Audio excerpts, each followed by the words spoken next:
Bu video qanaqa tayyorlanadi? Birinchi kadrda bo'sh fon, ikkinchi bilan uchinchi kadrlarni shunaqa divizeniya bilan olamiz. Keyin CapCut programmasiga o'tib, kerak emas joylarni kesib, tozalab chiqamiz.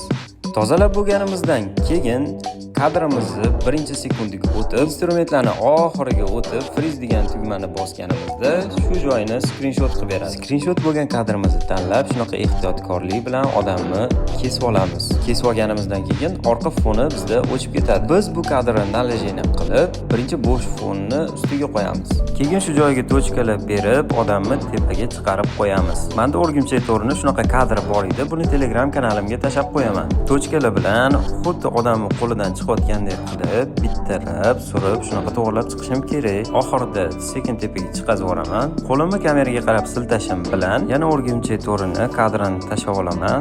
Keyin tochkalar berib, mana shunaqa qilib, qo'limdan chiqayotgandek qilib yana to'g'rilab chiqaman. Qo'ldan otilib chiqayotgandek qilib tayyorlashimiz kerak. Tepadagi kadrimni boshiga bitta, oxiriga bitta tochka berib, shunaqa qilib kadrni yaqinlashtirib, to'g'rilab qo'yaman. Sound effektlarni ham qo'shib olganimizdan keyin videoyimizga blur effektini qo'shib qo'ysak, video tayyor.